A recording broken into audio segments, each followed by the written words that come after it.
ആറാം ക്ലാസ്സിലെ ഇംഗ്ലീഷിലെ രണ്ടാമത്തെ യൂണിറ്റാണല്ലോ നമ്മളിപ്പോൾ പഠിച്ചുകൊണ്ടിരിക്കുന്നത്. ഇന്നു നമുക്ക് one child, one teacher, one pen and one book can change the world എന്ന പാഠത്തിൻ്റെ ആദ്യ ഭാഗം പഠിക്കാം. ആറാം ക്ലാസ്സിലെ വീഡിയോകൾ ഈ ചാനലിൻ്റെ ഹോം പേജിലുണ്ട്. കാണാത്ത കൂട്ടുകാർ അത് കാണുമല്ലോ. പാഠത്തിലേക്കു കടക്കുന്നതിനു മുൻപ് ഒരു പ്രവർത്തനം ചെയ്തു നോക്കാം. വുമൺ വർക്ക് എന്ന കവിതയും അമാൻഡ എന്ന കവിതയും നമ്മൾ പഠിച്ചതാണല്ലോ. Both the women in Angelou's woman work and Robin Klein's Amanda lack freedom. Comment on this statement. Woman work എന്ന കവിതയിലെ സ്ത്രീയും അമാൻഡ എന്ന കവിതയിലെ കുട്ടിയും സ്വാതന്ത്ര്യമില്ലാത്തവരാണ്. അഭിപ്രായം രേഖപ്പെടുത്തൂ.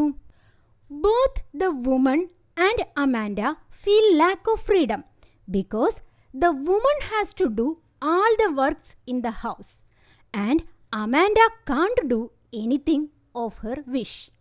വുമൺ വർക്ക് എന്ന കവിതയിലെ സ്ത്രീക്ക് തൻ്റെ വീട്ടിലെ എല്ലാ ജോലികളും ചെയ്തു തീർക്കേണ്ടതായിട്ടുണ്ട്. അമാൻഡയ്ക്കാകട്ടെ തനിക്ക് ഇഷ്ടമുള്ളതൊന്നും ചെയ്യാൻ കഴിയുന്നതുമില്ല. അതുകൊണ്ട് തന്നെ ആ സ്ത്രീയും അമാൻഡയും സ്വാതന്ത്ര്യമില്ലാത്തവരാണ്. This is a social problem. ഇതൊരു സാമൂഹിക പ്രശ്നമാണ്. Nowadays, women can't do anything of their wish. ഇന്നത്തെ കാലത്ത് സ്ത്രീകൾക്ക് തങ്ങൾക്കിഷ്ടമുള്ളതൊന്നും ചെയ്യാൻ സാധിക്കുന്നില്ല. Our society decides how a woman should work. ഒരു സ്ത്രീ എങ്ങനെ ജോലി ചെയ്യണം എന്ന് തീരുമാനിക്കുന്നത് നമ്മുടെ സൊസൈറ്റിയാണ്, സമൂഹമാണ്. You are part of different families, societies, communities, etc. വിവിധ കുടുംബത്തിൽ നിന്നും സമൂഹത്തിൽ നിന്നും സമുദായത്തിൽ നിന്നും വന്നവരാണല്ലോ നമ്മളെല്ലാവരും. Sometimes you have to face many struggles and obstacles. പലപ്പോഴും നമുക്ക് പല പ്രതിബന്ധങ്ങളും തടസ്സങ്ങളും നേരിടേണ്ടതായി വന്നിട്ടുണ്ട്. Who will help you in such situations? അത്തരം സന്ദർഭങ്ങളിൽ നമ്മളെ ആരാണ് സഹായിക്കുക? In Cinderella's life a fairy helped her to change her fortune. സിൻഡ്രല്ലയുടെ കഥയിൽ സിൻഡ്രല്ലയെ സഹായിക്കാൻ ഒരു ഫെയറിയാണ് വന്നത്. But in real life can we expect such fairies to help us? പക്ഷേ യഥാർത്ഥ ജീവിതത്തിൽ നമ്മളെ സഹായിക്കാൻ അത്തരമൊരു മാലാഖ വരുമോ? അത് നമുക്ക് പ്രതീക്ഷിക്കാൻ കഴിയുമോ? ഇല്ല, അല്ലേ? There are some people in our society who raised their voice for their rights and also for bringing about positive changes in the society. സ്വന്തം അവകാശങ്ങൾക്കു വേണ്ടി ശബ്ദമുയർത്തുകയും അതുവഴി സമൂഹത്തിൽ ഒരുപാട് ഗുണകരമായ മാറ്റങ്ങൾ കൊണ്ടുവരികയും ചെയ്ത ധാരാളം ആളുകൾ നമ്മുടെ സമൂഹത്തിലുണ്ട്. Malala Yousafzai is one among them. Malala Yousafzai അവരിൽ ഒരാളാണ്. മലാലയെക്കുറിച്ച് കൂട്ടുകാരെല്ലാവരും കേട്ടിട്ടുണ്ടല്ലോ. She is the girl who stood up for education and suffered for that. വിദ്യാഭ്യാസത്തിനായി നിലകൊള്ളുകയും അതിനായി ഒരുപാട് അനുഭവിക്കുകയും ചെയ്ത ഒരു പെൺകുട്ടിയാണ് Malala. Let us read the speech of Malala which she delivered at the UN General Assembly. UN General Assemblyയിൽ മലാല നടത്തിയ ഒരു പ്രസംഗം നമുക്ക് വായിക്കാം. One child, one teacher, one pen and one book can change the world. ഒരു പുസ്തകം, ഒരു പേന, ഒരു ടീച്ചർ, ഒരു കുട്ടി, ഇവർക്ക് ലോകത്തെ മാറ്റാൻ കഴിയും. വിദ്യാഭ്യാസത്തിൻ്റെ പ്രാധാന്യത്തെയാണ് ഈ വരി സൂചിപ്പിക്കുന്നത്. Respected elders and my dear brothers and sisters, today it is an honor for me to be speaking again after a long time. Being here with such honorable people is a great moment in my life. I don't know where to begin my speech. I don't know what people would be expecting me to say. But first of all, thank you God for whom we all are equal, and thank you to every person who has prayed for my fast recovery and a new life. I cannot believe how much love people have shown me. I have received thousands of good wish cards and gifts from all over the world. Thank you to all of them. Thank you to the children whose innocent words encouraged me. Thank you to my elders whose prayers strengthened me. ഗുരുസ്ഥാനീയരെ, പ്രിയപ്പെട്ട സഹോദരീ സഹോദരന്മാരെ, വളരെ കാലത്തിനു ശേഷം വീണ്ടും സംസാരിക്കാൻ കഴിയുന്നത് ഒരു വലിയ അംഗീകാരമായി ഞാൻ കരുതുന്നു. അതുപോലെ തന്നെ ഇത്രയും ബഹുമാന്യരായ മഹത് വ്യക്തികൾക്കൊപ്പം ഇരിക്കാൻ സാധിച്ചത് എൻ്റെ ജീവിതത്തിലെ മഹത്തായ നിമിഷങ്ങളിലൊന്നായി ഞാൻ കണക്കാക്കുന്നു. എൻ്റെ പ്രസംഗം എവിടെ നിന്ന് തുടങ്ങണം എന്നൊന്നും എനിക്കറിഞ്ഞുകൂടാ. ഞാൻ എന്തു പറയുമെന്നാണ് ആളുകൾ പ്രതീക്ഷിക്കുന്നത്? അതും എനിക്കറിഞ്ഞുകൂടാ. നാം എല്ലാം തുല്യരായതിൽ ആദ്യം തന്നെ ദൈവത്തോട് നന്ദി പറയാം. ഞാൻ പെട്ടെന്നു തന്നെ സുഖം പ്രാപിക്കാനും എൻ്റെ പുതിയ ജീവിതത്തിനും വേണ്ടി പ്രാർത്ഥിച്ചവരോട് ഞാൻ നന്ദി പറയട്ടെ. ആളുകൾ എന്നോട് കാണിച്ച സ്നേഹം എനിക്ക് വിശ്വസിക്കാവുന്നതിലും അപ്പുറത്തായിരുന്നു. ലോകത്തിൻ്റെ പല ഭാഗങ്ങളിൽ നിന്നുമായി ധാരാളം ആശംസാ കാർഡുകളും സമ്മാനങ്ങളും എനിക്കു കിട്ടി. നിഷ്കളങ്കമായ വാക്കുകൾ കൊണ്ട് എന്നെ പ്രോത്സാഹിപ്പിച്ച എല്ലാ കുട്ടികൾക്കും നന്ദി പറയുന്നു. അതുപോലെ തന്നെ പ്രാർത്ഥന കൊണ്ട് എന്നെ ശക്തിപ്പെടുത്തിയ മുതിർന്ന ആളുകൾക്കും ഞാൻ ഈ അവസരത്തിൽ നന്ദി പറയട്ടെ. Dear brothers and sisters, do remember one thing. Malala Day is not my day. Today is the day of every woman, every boy, and every girl who have raised their voice for their rights. There are hundreds of human rights activists and social workers who are not only speaking for human rights but who are struggling to achieve their goals of education, peace, and equality. Thousands of people have been killed by the terrorists and millions have been injured. I am just one of them. പ്രിയ സഹോദരീ സഹോദരന്മാരെ, ഒരു കാര്യം ഓർമ്മിക്കുക. മലാല ദിനം എൻ്റെ മാത്രം ദിനമല്ല. എല്ലാ സ്ത്രീകളുടെയും എല്ലാ ആൺകുട്ടികളുടെയും പെൺകുട്ടികളുടെയും തങ്ങളുടെ അവകാശങ്ങൾക്കായി ശബ്ദമുയർത്തിയ എല്ലാവരുടെയും ദിനമാണ് മലാല ദിനം. മനുഷ്യാവകാശങ്ങൾക്കു വേണ്ടി സംസാരിക്കുക മാത്രമല്ല, തങ്ങളുടെ ലക്ഷ്യങ്ങളായ വിദ്യാഭ്യാസം, സമാധാനം, സമത്വം ഇവയ്ക്കു വേണ്ടി പോരാടുന്ന ഒരുപാട് മനുഷ്യാവകാശ പ്രവർത്തകർ ഇവിടെയുണ്ട്.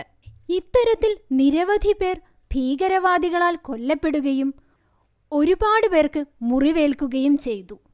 അതിൽ ഒരാൾ മാത്രമാണ് ഞാൻ. Dear sisters and brothers, we realize the importance of light when we see darkness. We realize the importance of our voice when we are silenced. In the same way, when we are in Swat, the north of Pakistan, we realized the importance of pens and books when we saw the guns. The wise saying, "The pen is mightier than the sword," was true. The extremists are afraid of books and pens. The power of education frightens them. They are afraid of women. The power of the voice of women frightens them. പ്രിയ സഹോദരീ സഹോദരന്മാരെ, ഇരുട്ടിലായിരിക്കുമ്പോഴാണ് നമ്മൾ വെളിച്ചത്തിൻ്റെ വില മനസ്സിലാക്കുന്നത്. വായടയ്ക്കാൻ നിർബന്ധിതരായിരിക്കുമ്പോഴാണ് ശബ്ദത്തിൻ്റെ വില നമുക്ക് മനസ്സിലാകുന്നത്.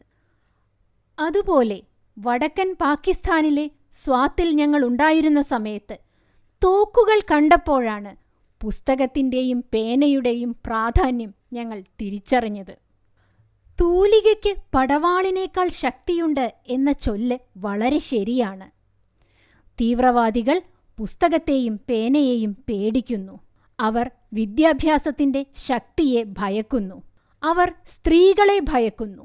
സ്ത്രീകളുടെ ശബ്ദത്തിൻ്റെ ശക്തി അവരെ പേടിപ്പെടുത്തുന്നു. Honourable secretary general, peace is necessary for education.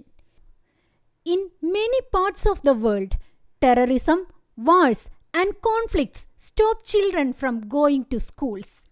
We are really tired of these wars. Women and children are suffering in many parts of the world in many ways. Many innocent and poor children are victims of child labor. Young girls have to do domestic child labor and are forced to get married at an early age. Poverty, ignorance, injustice, racism, and the deprivation of basic rights are the main problems faced by both men and women. ബഹുമാനപ്പെട്ട secretary general, വിദ്യാഭ്യാസത്തിന് സമാധാനം അത്യാവശ്യമാണ്. ലോകത്തിൻ്റെ വിവിധ ഭാഗങ്ങളിൽ ഭീകരവാദം, യുദ്ധങ്ങൾ, പലതരം ഏറ്റുമുട്ടലുകൾ എന്നിവ കുട്ടികൾക്ക് സ്കൂളിൽ പോകുന്നതിന് തടസ്സമുണ്ടാക്കുന്നു.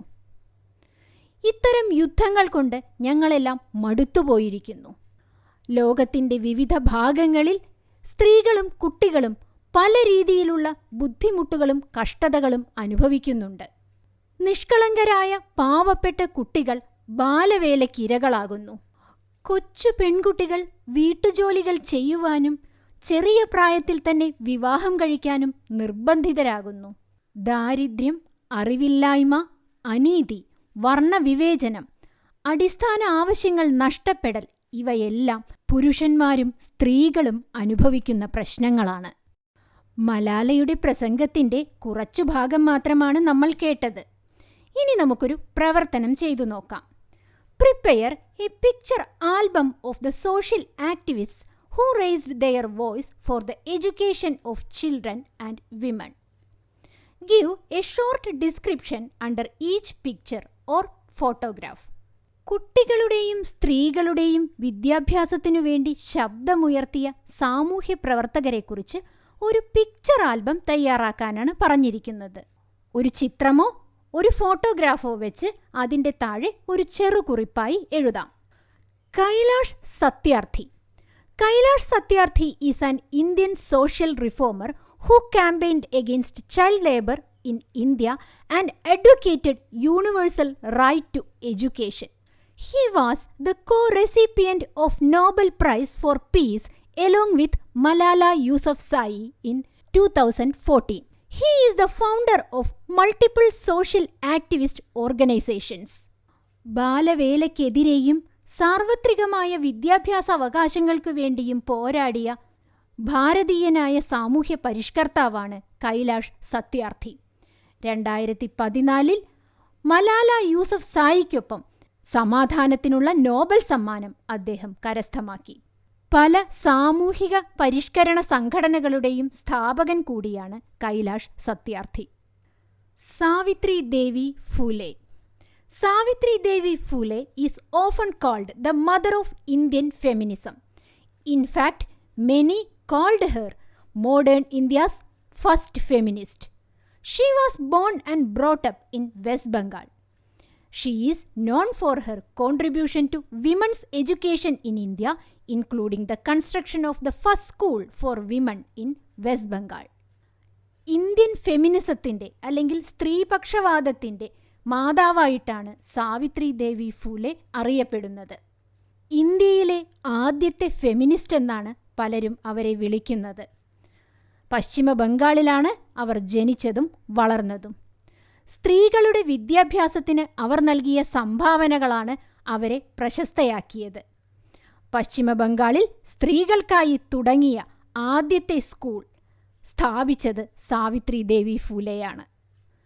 Mahatma Ayyankali. Mahatma Ayyankali was born in 1863 in the princely state of Travancore. He was a social reformer who worked for the advancement of deprived, untouchable people in the princely state of Travancore. He struggled for the education of the untouchables. Panchami, daughter of Pujari Ayya and Sita, both agricultural laborers from Pulaya community, was denied education at the school more than a century ago. The school had burnt at Urutambalam in 1914 in this protest. Ayyankali revolted against the denial of education. His Kandala agitation was the first agitation for the education of the deprived. 1863 തിരുവിതാംകൂറിലാണ് മഹാത്മാ അയ്യങ്കാളി ജനിച്ചത്. തിരുവിതാംകൂറിലെ പിന്നാക്ക വിഭാഗക്കാരുടെ ഉന്നമനത്തിനായി പ്രവർത്തിച്ച ഒരു സാമൂഹ്യ പരിഷ്കർത്താവു കൂടിയാണ് അദ്ദേഹം. പിന്നാക്ക വിഭാഗക്കാരുടെ വിദ്യാഭ്യാസത്തിനു വേണ്ടിയും അദ്ദേഹം പോരാടി. ഒരു നൂറ്റാണ്ടു മുൻപ് പുലയ സമുദായത്തിൽപ്പെട്ട കൃഷിക്കാരായ പൂജാരി അയ്യയുടെയും സീതയുടെയും മകളായ പഞ്ചമിക്ക് വിദ്യാഭ്യാസം നിഷേധിക്കപ്പെട്ടു. ഈ കലാപത്തിൽ 1914 ഊരൂട്ടമ്പലത്തുള്ള സ്കൂൾ കത്തിച്ചു. വിദ്യാഭ്യാസം നിഷേധിച്ചതിനെതിരെ അയ്യങ്കാളി പ്രക്ഷോഭമുയർത്തി. ഇത് കണ്ടല പ്രക്ഷോഭം എന്നറിയപ്പെടുന്നു. പിന്നാക്കക്കാരുടെ വിദ്യാഭ്യാസത്തിനു വേണ്ടിയുള്ള ആദ്യത്തെ പ്രക്ഷോഭം കൂടിയായിരുന്നു ഇത്. മലാലയുടെ പ്രസംഗത്തിന്റെ ആദ്യ ഭാഗവും അതിലെ പ്രവർത്തനവും കൂട്ടുകാർക്ക് കൃത്യമായി മനസ്സിലായില്ലേ? മറ്റൊരു വീഡിയോയുമായി നമുക്ക് വീണ്ടും കാണാം.